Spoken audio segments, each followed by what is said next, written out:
अभी तो सावन की बहार चल रही है।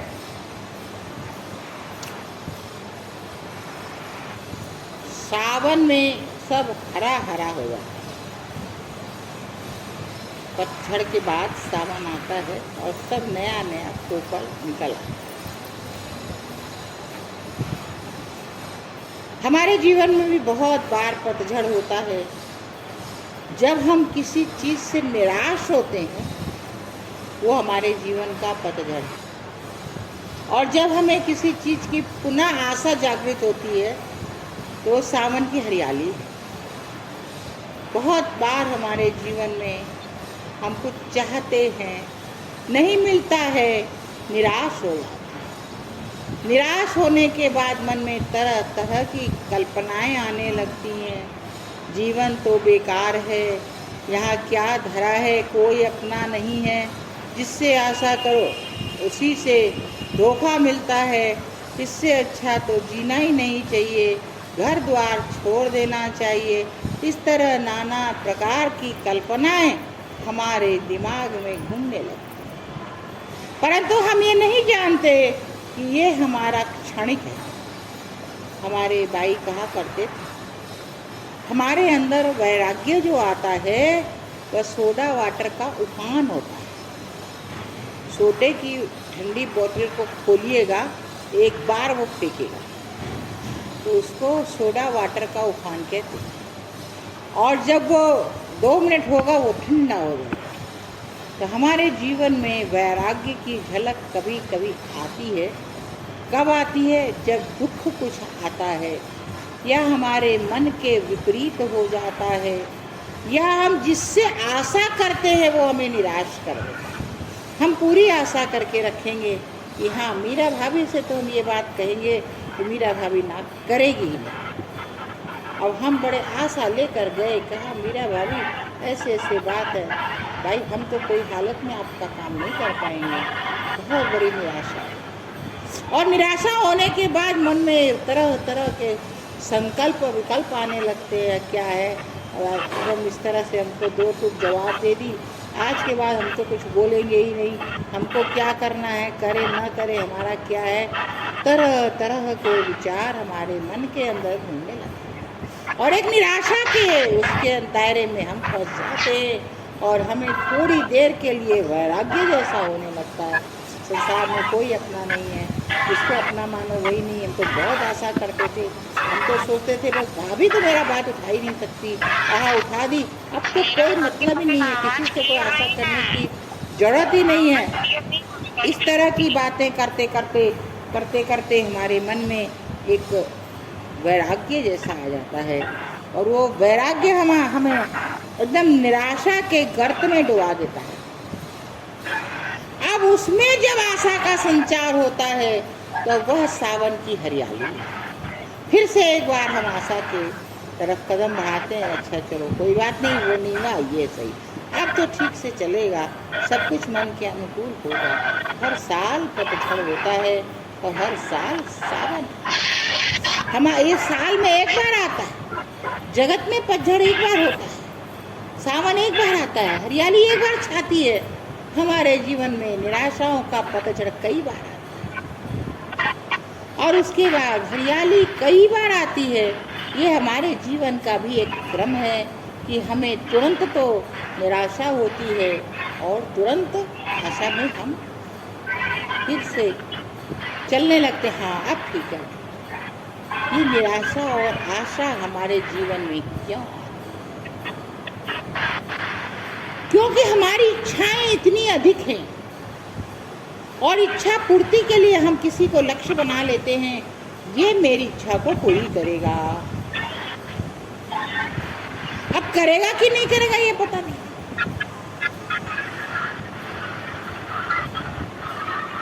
और जब उस तरफ से धक्का लगा तो पतझड़ हो गया, और जब कोई दूसरी आशा की किरण दिखी तो सावन आ गया। यह हमारे जीवन में पतझड़ और सावन, पतझड़ और सावन चलता ही रहता है।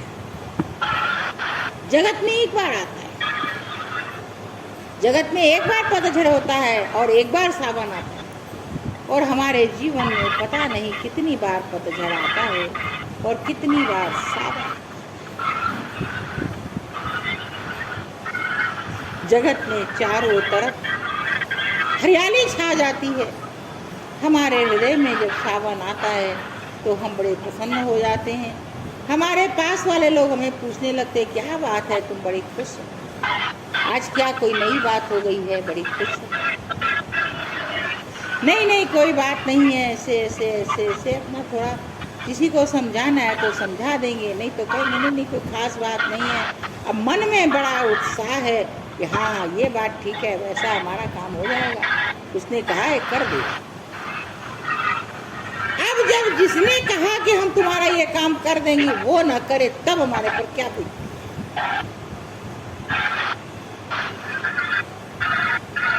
किसी ने हमसे कहा कि हम तुम्हारा ये काम कर दें और उसने नहीं किया, भाई और फिर हमारे ऊपर क्या बीतती है।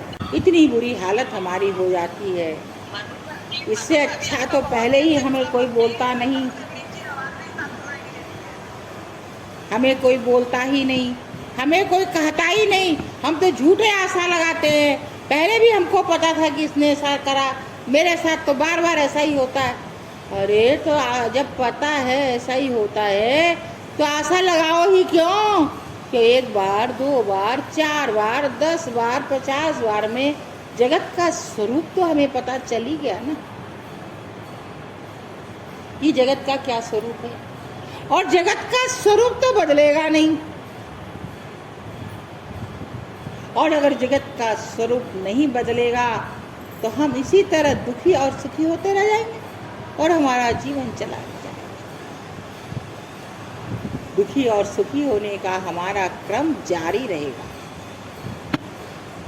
और वो नहीं बदलेगा। हर व्यक्ति चाहता है हम प्रसन्न रहें, हमारे जीवन में खुशी रहे, तो खुश रहने का काम करेंगे तब ना। आजकल YouTube पे हर चीज़ को ताज़ा रखने का फॉर्मूला बताया जाता है। इस चीज़ को आप साल भर ऐसे ताज़ा रख सकते हैं, इस तरह आप हर चीज़ को ताज़ा रख सकते हैं, उसका सब उपाय बताया जाता है। हम लोगों के मन को ताज़ा रखने का भी उपाय संत लोग बताते हैं कि ऐसा करो तो 12 महीना आपके जीवन में हरियाली रहेगी, जीवन से कभी हरियाली जाएगी। यहाँ हमें खोजना पड़ता है, पतझड़ के समय दूब और बेलपत्र और फूल खोजना पड़ता है। और जब हमारे जीवन में सदा हरियाली रहेगी तो हमें कुछ खोजने की आवश्यकता नहीं रहेगी, सब कुछ हमारे पास स्वयं रहेगा। पतझड़ होगा ही नहीं तो दुख आएगा नहीं, तो सुख का आनंद क्या है, सुख में ही हम जिएंगे।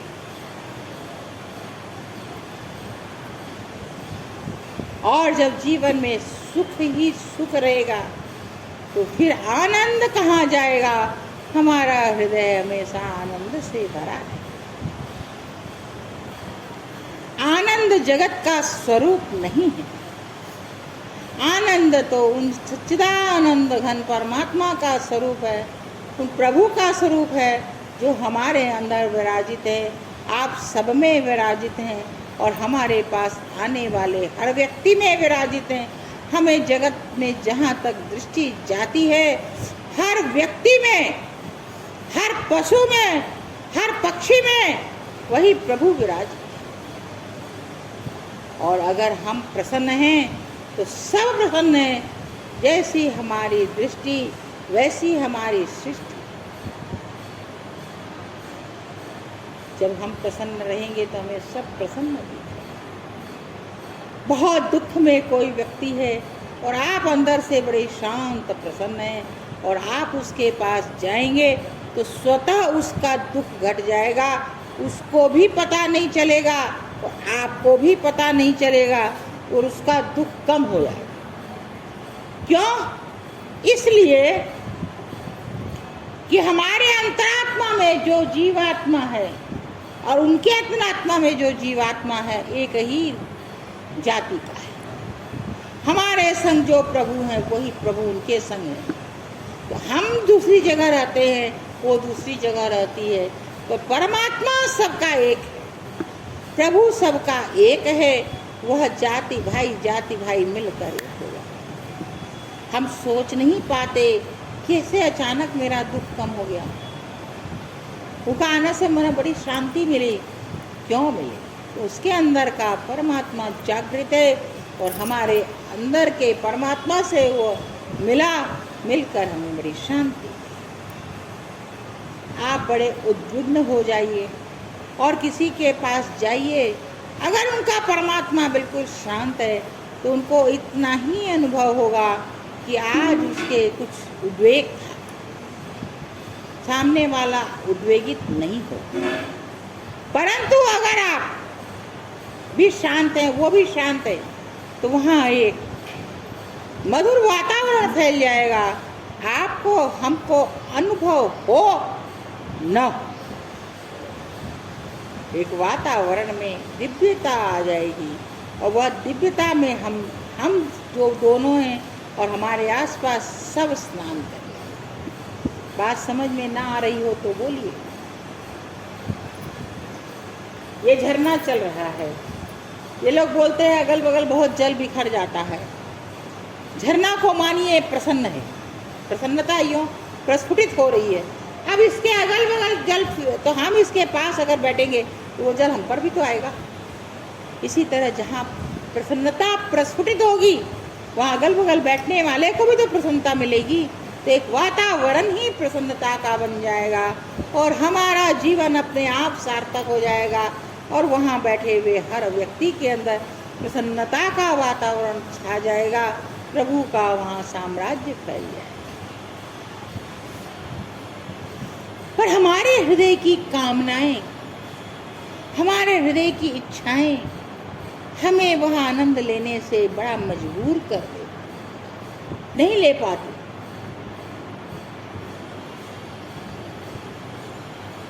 जहाँ कामना है वहाँ दुख आएगा ही, क्योंकि किसी भी व्यक्ति की हर कामना पूरी नहीं हो सकती, चाहे वो राजा महाराजा ही को।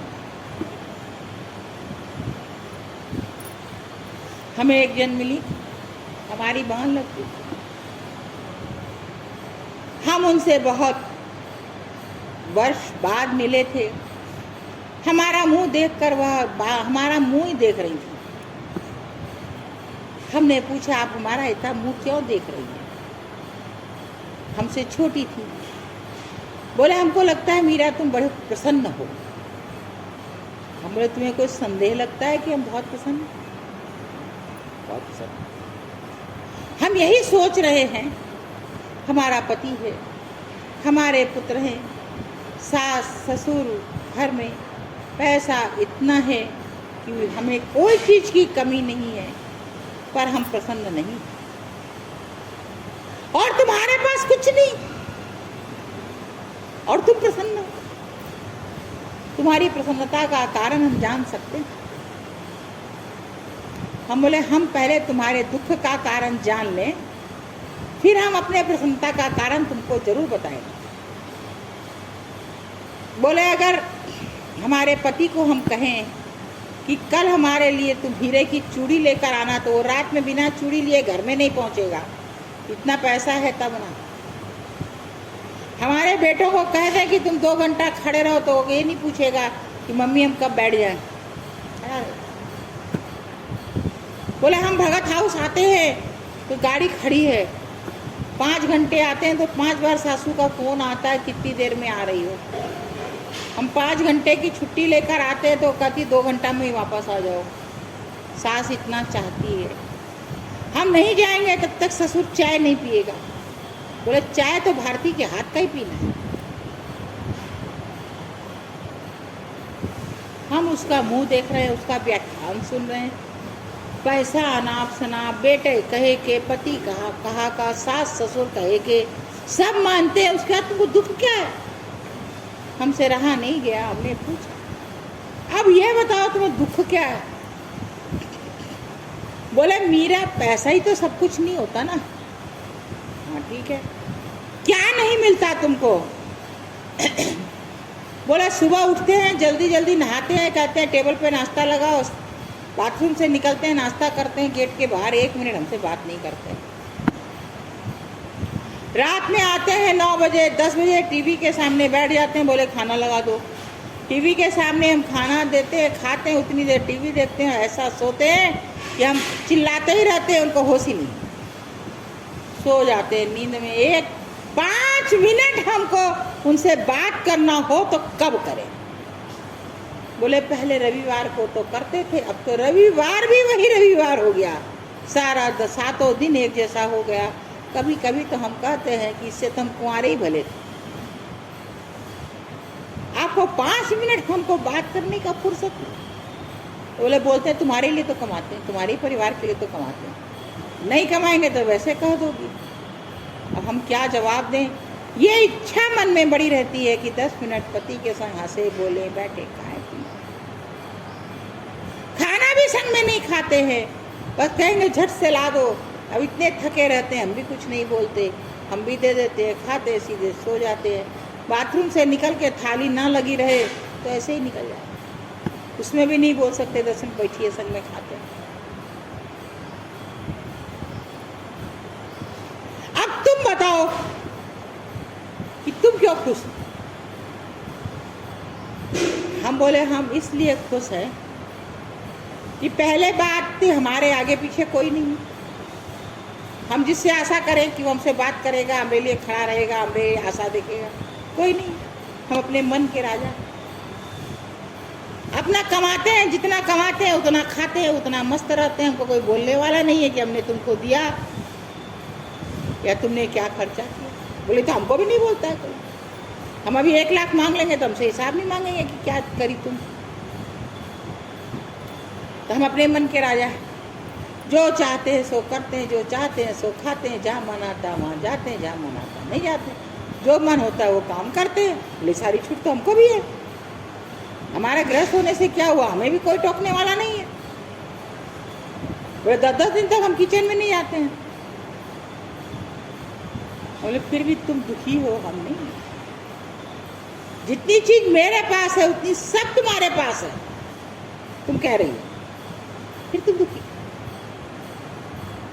बोले हमको लगता है हम तुम्हारी तरह शादी नहीं करते तो बढ़िया रहता, हम भी सुखी रहते। हम बोले भारती जब इतना रुपया सब कुछ तुम्हारे अनुकूल है तो तुम सुखी नहीं हो, और जब कुछ नहीं रहता तो तुम दुख से मर जाते।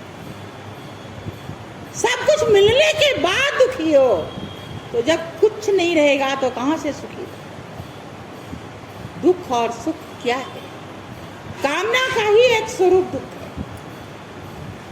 हमारे अंदर जितनी कामना होगी, जितनी इच्छाएं होंगी, उतना दुख हो।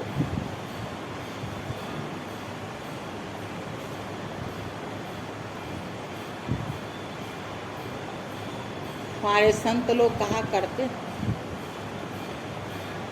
कामना मिटाना नहीं है, कामना को खत्म करना नहीं है, कामना की दिशा मोड़। कैसे? प्रभु को हम कैसे सुखी करें? प्रभु को हम क्या खिलाएं? हम उनका लाड़ कैसे लड़ाएं? यही सोच सोच कर हम प्रसन्न हो जाएं और धीरे धीरे अकेले में उनको बिना देखे उनसे बात करने का अभ्यास बनाएं, और धीरे धीरे फिर उनसे बात करते करते वो सामने आकर हमसे बात करने लगेंगे। कहेंगे तुम अकेले क्यों, हम है ना, हमसे बात करो ना, ऐसे चुप चुप में बात क्यों करती हो लो। अब हम पर हम ये कामना जगत से करते हैं, हमसे कोई बात करे। हम अभी किसी को फोन करें और वह किसी काम में व्यस्त हो और बोले अभी नहीं, हम तुरंत करते हैं तुमको फोन, और 2 दिन फोन ना करें, कितने दुखी हो जाएंगे। हम तो फोन किए, बोले 2 मिनट में कर रहे हैं, हम आशा देखते रह गए, पूरा दिन बीत गया, रात बीत गई, दूसरा दिन भी बीत गया, उसको बात करने की फुर्सत नहीं है। हमको भी ऐसी क्या जरूरत है, हम भी उससे बात नहीं करेंगे, हम भी नहीं करेंगे। अब उसका 2 दिन बाद फोन, अरे क्या जरूरत है, तू सोचा तेरे बिना मेरा काम कौन चला, हमको तुम्हारी कोई जरूरत नहीं है, रखो फोन, तुमको उस दिन टाइम नहीं था, आज हमको टाइम नहीं। अरे इतना नाराज क्यों होती है, हम इसमें फंस गए। बात तो तुमको बहुत बनाना आता है। खाना खाई थी, सोने गई थी, उसका तुमको टाइम था, और 2 मिनट बात करने का टाइम नहीं था। अरे नहीं करना तो मत करो। तुम्हारे से बात किए बिना हम जी नहीं सकते क्या? 2 दिन से जी रहे हैं कि नहीं? लो अब लग गए, शुरू हो गए तो हो गए। अब वो बेचारी क्षमा मांगते थकती नहीं, हम उलझा देते थकते। कामना थी कि बात करे, अब वो अधूरी रह गई। अधूरी कामना क्रोध का रूप बन जाती है। काम नहीं क्यों करो? कामना से जब मुक्ति हो जाएगी तो क्रोध अपने आप खत्म हो जाएगा। जब कामना ही नहीं रहेगी तो हमारी कामना की पूर्ति न होगी तो हमें क्रोध आएगा क्यों?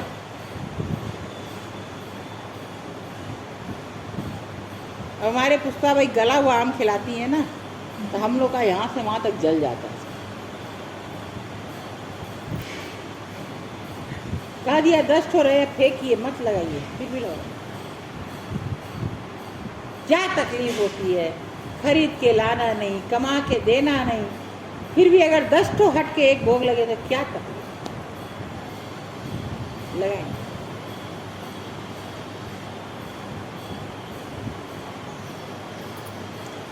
अरे प्रभु को देखिए, जो अपने को सबसे प्रिय वस्तु है वो प्रभु को समर्पित करिए।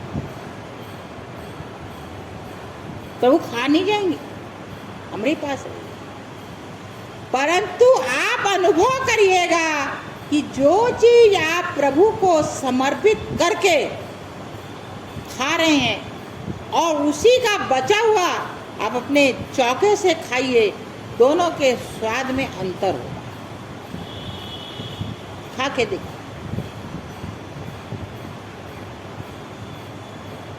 यहाँ से जब प्रसाद जाता है, प्रतिदिन हमारा प्रसाद जाता है राजभोग का, कोई दिन हम इसको पूछते हैं कि आज लगता है बरसाने वाली ने प्रसाद पाया नहीं है, भोग कितना बजे लगा था, तो पता चलता है भोग असमय में लगा था।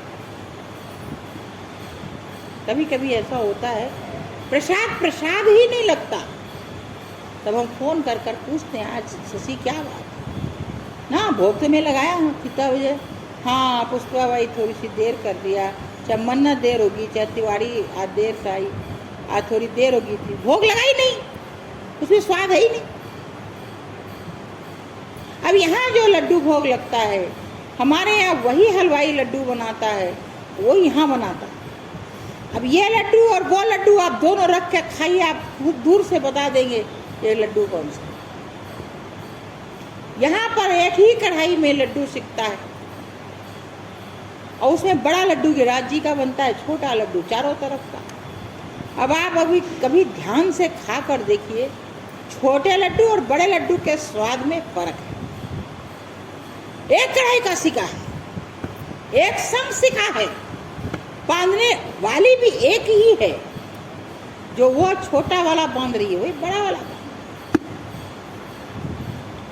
पर गिरिराज जी के लड्डू के स्वाद में और बरसाने वाली के और सब मंदिरों के लड्डू के स्वाद में आप लोगों ने तो अनुभव किया ही होगा, बहुत फर्क।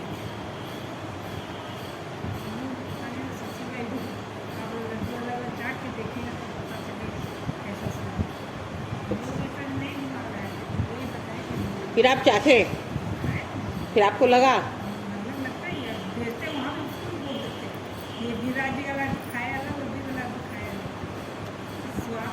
अब आप देखिए हर प्रभु के प्रसाद में भी स्वाद का अंतर। एक बार की बात है, बहुत दिन पहले की है, कितना साल हो गया होगा, 30, 35, 40 साल हो गया। यहाँ मेरी ऑफिस थी, खाने वाला जो अभी कमरा है ना, इसी में हमारी ऑफिस थी। एक ऐसे गमला सा पात्र था, उसमें भर के हमें लड्डू दे दिया जाता था कि ये लड्डू कोई आए तो उसको बांट देना। हम रखे रहते, कोई आता तो दे देते। अब एक दिन मेरा मन करे हम लड्डू खाएं, बड़ा मन कर रहा है लड्डू खाएं, लड्डू खाए 1-2 साल हो चुका था। 7-2 साल 4 साल में लड्डू खाया हुआ कभी याद ही नहीं था। मन करे लड्डू खाएं। बोलते हम थे नहीं कि हमको ये किसी खाना है, किसी को कभी बोला नहीं। अब वो बांटने के लिए दिया, उसमें से खा नहीं सकते क्योंकि चोरी हो जाएगी। हमको खाने तो नहीं दिया ना, बांटने दिया है। उसमें से खाएंगे तो चोरी हो जाएगी, उसमें से खा नहीं सकते। और ज़िंदगी में मांगा है नहीं कि भाई कभी हमको कि ये खाना दे दो, तो दे तो हम खा लेंगे। 2-3 दिन ये इच्छा रही, इच्छा शांत हो। एक दिन ये सीढ़ी के सामने हम बैठे थे और रामप्यारी भाई बैठे थे। तो रामप्यारी भाई बोलते, हाय मीरा, गद्दे तो खा लिया कर, ले एक लड्डू खा ले। बोले रामप्यारी भाई कितना बरस का बात दे रही है? बोले मना तो याद ही को नहीं था ना कदे लड्डू दिएड़ा। बोले आज तेरे मन में क्या आई? बोला मना लागे आज मीरा ने एक लड्डू खा दूँ। हम लिए पूरा लड्डू मुँह में डाल लिए। बोलते ना बहुत पसंद है के? बोले जब तू इतना बरस में खुआई को नहीं तो मैंने क्या मालूम कि ये मेरा खाना लायक है कि नहीं है। खाऊंगा जब तो को स्वाद दे रहे बेटा को। पहले कभी खाए हुए तो थे ही, लेकिन हमने कहा। बोले बात तो है, कुछ जरूर बता। हम बोले बात यह है कि 4 दिन से मेरे मन में लड्डू खाने की आ रही थी, और लड्डू मैंने मेरे कहना तेरे कहना भरेड़ा रखा था, खाई को नहीं। तू बांटना दे, मैंने खाना दूंगे। अरे तो घर का ही तो था। घर का होने से आपका हिस्सा निकल गया, क्या अब ये बांटेंगे? अब आप खाएंगे तो चोरी हुआ कि नहीं? चोरी हुआ। हम चोरी करके खाते क्या? अरे तो मांग ली होती। फिर अपने ही बोलती है, आज तक मांगी हो तो आज मांगे। माना ही सोचना चाहिए तो कदे एक लड्डू तो पकड़ावा। उसके बाद हर हफ्ता कहती लड्डू खा ले। हमने होगा लड्डू खाना, लड्डू ही बाकी है। ऊपर हमारा चौका था, यहीं पर घड़ी में 5 बजे। अब मीरा को खोजिए तो कहीं नहीं ऊपर चौका में मिलेगी। अंग्रेजी टाइम 5 बजे से खाना खाते थे, चाहे बाई का सत्संग हो, चाहे उत्सव हो, चाहे लीला हो, 5 बजे मीरा ऊपर मिलेगी। 5 बजे हम ऊपर मिलते थे, भले हम 5 मिनट में खा के आ जाए, लेकिन 5 बजे खाना। ऐसे इच्छाएं जो होती हैं, तो बाई कहते थे मेला संकल्प तरु हो, यहाँ जो इच्छा करो वह पूरी होती है। अब एक लड्डू की मेरी इच्छा कैसे पूरी की गई? आज क्या यहाँ बैठकर हम भगवान को मांगेंगे तो क्या हमारी इच्छा पूरी नहीं की जाएगी? पर यहाँ आकर भी हम क्या मांगते हैं? अगर कोई बच्चा बीमार है तो कहेंगे हे प्रभु मेरी इसको ठीक कर देना। पति को कुछ हो गया तो उसके लिए मांगे। किसी चीज़ की आवश्यकता पड़ गई, पति ने पूरा नहीं किया, बेटे ने पूरा नहीं किया, हे प्रभु कोई तरह से हमको दिला दो ना, बहुत मन कर रहा है, कोई तरह दिला दो, आप नहीं रहा जाता, हमको चाहिए। अरे महाराज कामना इतनी तीव्र हो गई, इस कल्पतरु जहाँ प्रभु मिल सकते हैं वहाँ आके भी अपनी कामना। 2 दिन के बाद घर गए तो पता चला पति कह रहे ले तू बोला थी ना मैं तेरी यह इच्छा पूरी करूं। आहा मेरा संग मांगी थी माँ, मेरा संग सचमुच में कल्पतरु है, जो मांगो सब मिलेगा। अब 2-4 आदमी को बोल दिए, 2-4 आदमी और आ गए मांगने के लिए। हाँ उसने कहा यहाँ बात पूरी होती है, हम भी मिन्नत करके जाते हैं, अगर हमारी पूरी हुई तो हम भी मान लेंगे। अब वो 2-4 की पूरी हुई तो उसने और 2-4 को कह दिया। बहुत साल पहले की बात है, हम एक दिन मंगला में आए, देखे 3-4 छोटी उम्र की लड़कियां मंगला। इसको पूछा ये बात है शशि ये सब? बोला आवा दीदी मंगला में आवा। हमने मन में सोचा ऐसे तो ये छोटी छोटी उम्र की लड़कियां और 5:30 बजे नहा के मंगला में आने वाली नहीं है, बात में तो कुछ काला जरूर है, पता लगाना चाहिए। हमने पुन्नों से पूछा भाई क्या बात है, आप तुम लोग बड़ी जल्दी जल्दी मंगला में आती हो? तो एक नाम बताया हमको कि उसकी शादी नहीं होती थी, तो मंगला में आई, उसकी शादी हो गई। रीचा दीदी आई, उनकी शादी हो गई। तुम लोग शादी कराने आती है? तो बोले हाँ। बड़ा दुख हुआ हमको। मतलब एक की शादी हो गई तो दूसरी आ गई, दूसरी की हो गई तो 4 आ गई, 4 की हो जाएगी तो और 8 आ जाएगी। तो हमने कहा लाडली, तुमको भाई ने प्रेम वितरण के लिए यहाँ बैठाया, प्रेम बांटने का स्थान है ये तुम्हारा, तुम शादी के एजेंट कब से बन गई? कि क्या कर रही हैं आप? लोगों की शादी करवा रही हैं। धीरे धीरे ये प्रचार हो जाएगा कि महिला संघ की मंगला में जो जाता है उसकी शादी हो जाती है, और बस केवल शादी कराने वाली लड़कियां ही आने लगेंगी, एक भी लड़की मत बुलाइएगा अब इसके बाद। हमने कहा हे गुरुजी महाराज, अब अपना गुरुत्व बंद करिए, सबको मत समझाइए, आओ शादी हो जाएगी तुम्हें। नहीं, समझाने से तो कोई आता नहीं, उसका नाम हमको याद नहीं आ रहा है। पहले उससे पहले एक की और हुई थी,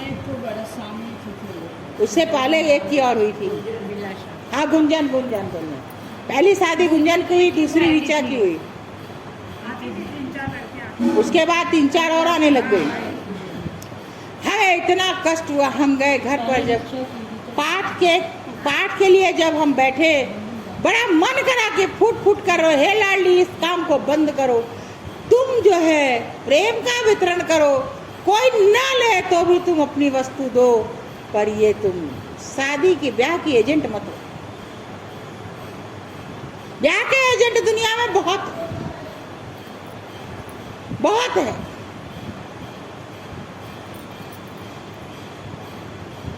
हमको कई बार लोग कहते हैं महिला संघ जाके क्या मिलता, बोले कुछ नहीं। एक जन ने हमसे कहा, भाई कहते थे ये प्रेम वितरण का स्थान है। आप तो जानती हैं, वो आई थी जो 18 महीना रह के गई,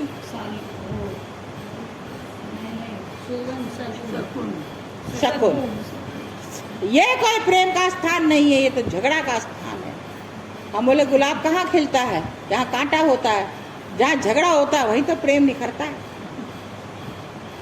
अपनी इच्छा हो यहाँ से प्रेम ले जाओ, अपनी इच्छा हो यहाँ से झगड़ा ले जाओ, तो अपने पर निर्भर करता है। वो जो दे रही हैं वो मेरी जाति का नहीं है। अगर हम 100 रोटी खिला देंगे तो भी गाय को खुराक नहीं मिलेगी जब तक वो सानी नहीं खाएगी। आप 5 रोटी दीजिए, सानी खाइए, वो तृप्त हो जाएगी, और 100 रोटी खिला दीजिए, वो तृप्त नहीं होगी। जो जिस जाति का है उसको वही चीज। रामायण में लिखा है, खग जाने खग ही की भाषा। तो हमारी आत्मा उन परमात्मा का अंश है, उन प्रभु का अंश है, और वो प्रभु का जो दान है वो सीधे हमारी आत्मा को मिल रहा है। हम जितनी देर यहाँ बैठते हैं वो मिल रहा है। हम उसको पहचान नहीं सकते क्योंकि हमने स्वयं अपनी आत्मा को आज तक पहचाना ही नहीं। वो हमारे अंदर आ रहा है और वो हमारा धरोहर बन रहा है, वो हमारी खाती बन रही है, हमारी संपत्ति बन रही है। आज नहीं तो कल समय पर वो हमारे काम करेगी, पर आज नहीं कर रही है क्योंकि हमें पता नहीं चल रहा हमें मिल रहा क्या है, क्योंकि हम उसको जानने की चेष्टा ही नहीं कर रहे। यहाँ से मिल, अगल बगल पड़ोसी लोगों ने एक बार भाई से प्रश्न करवाया, महिला संघ मोहल्ला को क्या देता है? भाई ने कहा राधा नाम संकीर्तन देता है, राधा नाम की गूंज देता है। उसे क्या होता है? भाई ने कहा समय आएगा तो आप सबको पता चल जाएगा। यहाँ ग्वाड़ी में नंगे भूत नाचते थे, लोग रात में जाते डरते थे, उनको औरत के रूप में यहाँ भूत दिखाई पड़ा करते थे। एक संग 3-3, 4-4 भूत दिखते थे, बिना कुछ किए सारे भूत गायब। कोई उनके लिए पूजा पाठ अनुष्ठान कुछ नहीं किया गया। बहुत सी गलियों में दुर्घटना होती है, मुझे याद नहीं है, हम यहाँ 69 में आए थे, तब से आज तक कोई यहाँ दुर्घटना सुनी हो कि इस गली में हुई।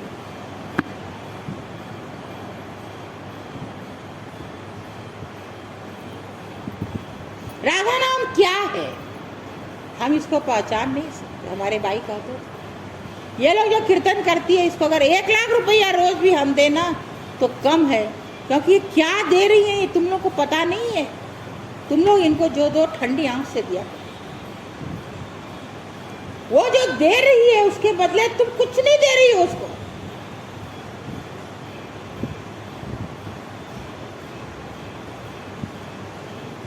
भगवान की प्रतिज्ञा है कि जो भगवान, जो राधा नाम लेता है हम उसके पीछे पीछे चलते हैं। तो ये लोग इतना राधा नाम लेती हैं तो क्या भगवान इनसे दूर रहते हैं? अब भले उनको हम खूब डांट लें, मार लें, चिल्ला लें, कुछ भी कर लें, लेकिन आज उनका दान हमारे लिए बहुत बड़ा दान है। हम यहाँ बैठे हैं फिर भी हमारे कान में राधे राधे सुन। हमारे पास पैसा लेने जाती हैं हम भी डांटते हैं। शशि भाई का तो ठिकाना ही नहीं है डांट के। और न डांटे तो व्यवस्था भी नहीं चले, डांटना भी चले। परंतु उसके बाद भी वो लोग हमें क्या दे रही हैं इसका हमें अनुमान नहीं। बहुत बड़ा दान कर रही है, जगत को दान कर रही है। आप बोलिए ये मोहल्ला ही जगत है क्या? वायुमंडल में आवाज गूंजती है और वह आवाज सर्वत्र फैलती है, तो यहाँ की आवाज वहाँ नहीं फैलेगी ऐसी कोई बात नहीं है, वहाँ भी फैलेगी। परंतु इनका दान अमोघ है और वो दान हमें मिलता है और सब व्यक्ति को मिलता है। हम जितने यहाँ बैठे हैं राधा नाम के घेरे में बैठे हैं और इस राधा नाम के घेरे का प्रभाव हमें आज पता नहीं। समय आपका तो कभी पता चलेगा, चाहे इस जीवन में चाहे जीवन के उसमें।